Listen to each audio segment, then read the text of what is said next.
Hi, preschoolers. Today we are going to do something a little bit different. Our book today is called Neighborhood Song. Hmm, song. Kind of sounds like we might be singing. And that's what is meant for this book. Instead of just simply reading the words, we are going to sing them. And while we are singing the words to this book, we are going to learn about different neighborhoods and how the people in them are kind of similar. And a neighborhood is a group of homes that are all close together. So that means I might live in my house and you live in your house and someone else lives in a different house, but we're all close together.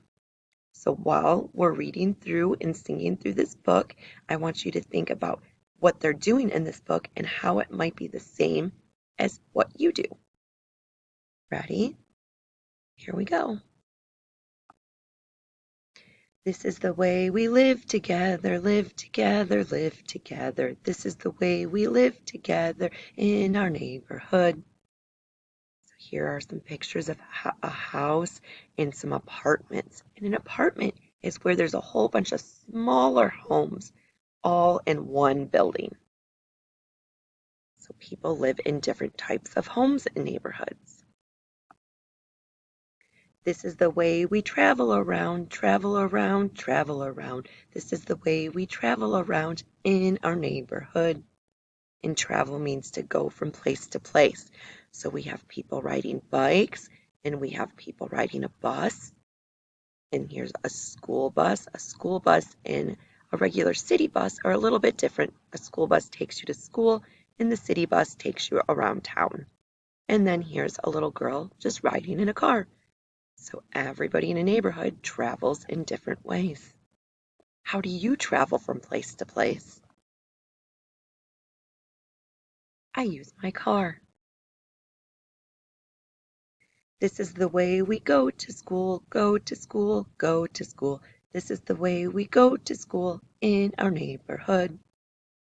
So here it's showing this girl is riding a school bus. These children are walking to a school bus, and these children might be walking to school. Other ways to get to school are by riding in a car with your mom or dad. They might drop you off at school.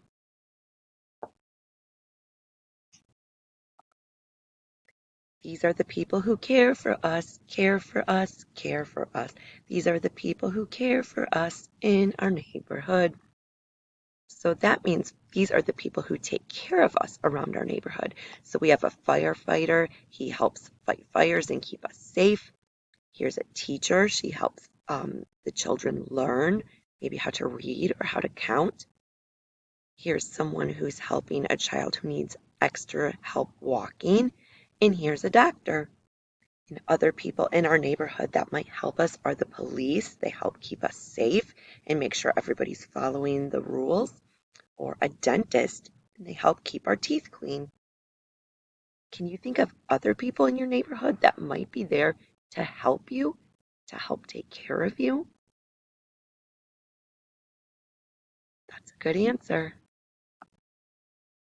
This is the way we do our work, do our work, do our work. This is the way we do our work in our neighborhood. So in our neighborhood, we have different jobs that people do. So your mom or dad might go out to work each day at their job, and so do everyone else in the neighborhood.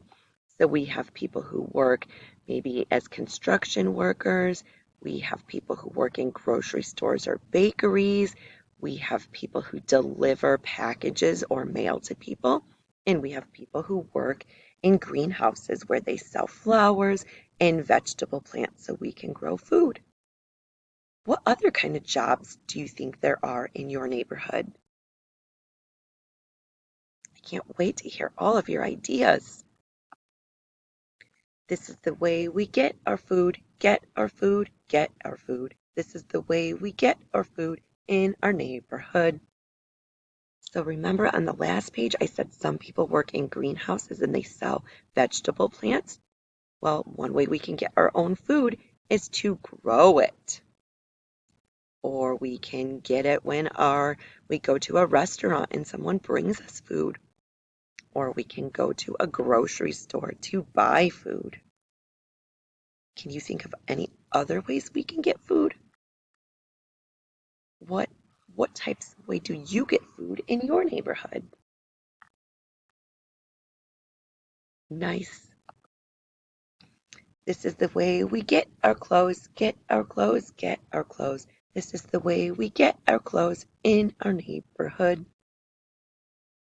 This is showing someone is making their clothes, and this is called knitting or crocheting. They're also making clothes, or you can go to a store to buy clothes. These are all different ways that you can get clothes in your neighborhood. This is the way we keep things nice, keep things nice, keep things nice. This is the way we keep things nice in our neighborhood. So when we want to keep things nice in our neighborhood, that means we're picking up garbage or litter if we see it. We're helping to rake leaves and take care of flowers. We help paint things maybe when they're starting to look older. There's all different things that you can do to keep your neighborhood looking nice. And one of the most important ones is to make sure that we're not littering, which means we're not throwing our garbage on the ground and we're picking up garbage when we see it. Are there other ways that you can think of that you can help to keep your neighborhood nice? I love that idea. That's a really good one. This is the way we help our neighbors, help our neighbors, help our neighbors. This is the way we help our neighbors in our neighborhood. So do you remember that a neighborhood is where a group of houses are all close together? Well, a neighbor are the people who live in those houses. So if you live right next door to me, then you are my neighbor. So a way that we can help our neighbor is we can help walk their dogs. We can just help go visit them and maybe make it so they're not lonely. We can help them if they need help around their house, or we can help them if they need extra food. Maybe we could share some of the food we grew in our garden. It's always so nice to be able to help someone. You can even do simple things like helping a neighbor tie their shoes if they need help, or helping to pick up garbage if you see it in their yard. This is the way we play together, play together, play together. This is the way we play together in our neighborhood. So while it's important to do our jobs and make sure we have food and clothes and make sure we're helping our neighbors and keeping everything clean, it's also very important to have playtime, to have lots of fun. And in your neighborhood, people have fun in all different ways. Some play outside together. You can blow bubbles. You can play with your siblings, which are your sisters or brothers, or maybe your cousins. You can go swimming. You can have picnics. And you can do that all in your neighborhood, but you can also do those things with your neighbors. How do you play in your neighborhood? Do you play with your neighbors? I do too. This is the way we get together, get together, get together. This is the way we get together in our neighborhood.